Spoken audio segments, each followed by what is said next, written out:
Hello, my name is Elazar Hernandez.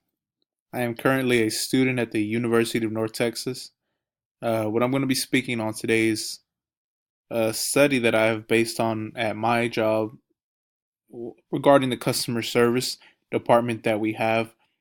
I currently work for the Walmart Optical Lab. It's pretty much when you go into a store, you get your prescription filled, you choose what glasses you want, then that prescription gets sent directly to one of three warehouses that we have in the nation. Of those three warehouses, we have one in Crawfordsville, Indiana, we have one in Fayetteville, Arkansas, and one in Dallas, Texas. I currently work at the one in Dallas, Texas. We receive many prescriptions throughout the day, um, and also with being so many hands involved, there has to be room for error. Sometimes it could be a mechanical error, sometimes it could be an operator error. So what we're looking at is sometimes we don't always get the best quality lens that we should. So what we're trying to see is what customers are looking at, what they're deciding on, whether they're going to come back to us, everything like that. Now, regarding the research problem, does Walmart require more or less investment into their customer service department? What we're looking at is our customer service department at the moment has been the same, and it's been about the same for about 10 years. What we're looking at is maybe we need to upsize it. Maybe there's so many customers that we're gaining that we don't have enough people to accommodate for all of those people. And maybe with the technology that we have today, we can lessen the department. We could save some money and we can still get access to all of the customers that we need.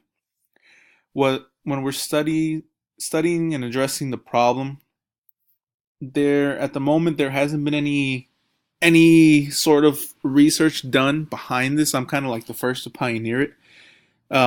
It does involve my job, and the reason I chose this was simply because I can hold it personal to me. I'm in charge of the customer service department now, so given the opportunity that I can do a study over it, I jumped at the opportunity. Since there hasn't been any done before, there's really nowhere to kind of like to base up my information off of or anything like that. But ultimately, I'm hoping that's what helps me. Now, deficiencies in the past, there's been an unstable control of the customer service department. Given the fact that different people have taken control over the customer service department, different area managers. Right now, what my difference is that I'm specifically in control of the department. I'm not over anything else, and I'm not in control over any production or anything like that. So I can focus mainly and specifically on our customers and our customer service department. The significance of the study is basically the study will provide information as to how our customers are treated and when they feel they can call customer service line. Now, what we want to do ultimately is we want to make sure that they're comfortable and that they're able to call in a timely manner, not spend too much time on hold, and be able to resolve the issues that they have. The purpose of the study is we want to see where the customer service department is failing. We want to see whether it's doing a good job, what we can improve on, what we can lessen on. Basically, the same thing, hold times, everything like that. We want to make sure that we're able to satisfy all customers in a timely manner, of course. Now, with our lead in paragraph, we look at different types as far as what is customer service, do we still use it, and what we have now is and recently and in recent years is we have a lot of automated services, which is one of the aspects that we're looking at in this study. Sometimes, let's give for example, I can call the city of Dallas to pay a water bill. It asks you, do you want to pay a water bill? Press number one. You press number one. It asks you to put in your account number. It asks you to put in your card number, and it gives you a confirmation code. You never have to talk to anybody physically, or you never have to talk to anybody like any live or real person. It's all automated and it gets the same job done, and there's no wait time. So basically, you're getting what you want, you're getting it faster, you're getting it done, and it's giving you the exact same information that you need, whether you were talking to a real life person or just an automated system. So that's kind of like what we're looking at, what we can do to improve, what we can do to lessen on everything like that. As far as the population, we're looking at two sides. We're looking at the customer service representatives themselves, as well as the clients.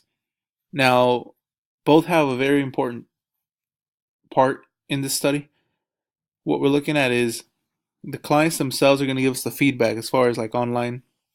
surveys, studies, everything like that. They're going to give us the feedback as to how they feel, how they were treated, everything like that. The customer service representative, which is a person on Walmart's end with on the phone, they're going to give us whether they like the system, whether what we could do to improve. Since ultimately they're the ones that are talking to the customers, they know what they like, they know what they don't like, they know what we could improve, different ways like that. For this study, the sample will be selected a number of customers on the optical hotline. Given any day, even on a slow day, we're given about 200 customers. So what we're going to do is throughout the day is we're going to choose about 50 customers. All calls are recorded just for quality purposes, but we're going to choose about 50 calls, and we're going to basically study those calls, see what the origin was, whether the customer was helped, whether they were sent somewhere else, different things like that, as far as trying to make it better for the clients and as well as for CSRs. As far as instrumentation, what we're looking at is using is basically the computer system that we have at the moment, the computers, the telephones, and then is ultimately what would be is what we're going to improve on would be the program that we're using as far as to collect data, address, number, first and last name, what store they went to, what the issue was, what the origin was, who they were transferred to, any kind of information like that in case they do call back or in case they have to call back for another reason. All the information is in the system, and they're able to get where they need to a lot faster.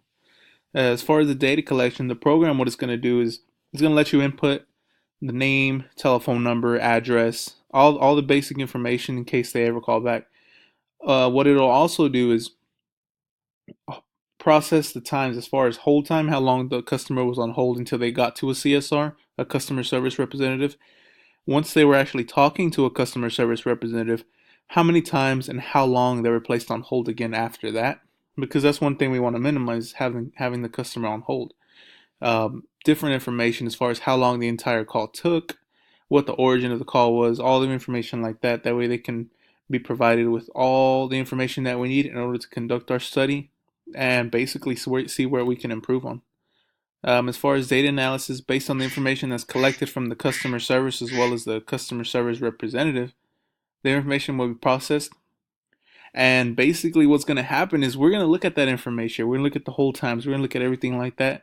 That way, we are able to train our customer service representatives maybe in a different manner that we were used to. Maybe better, maybe less training, maybe more training. Maybe there's some that are more proficient than others. So that'll give us that information as to where we can see, where we can look at.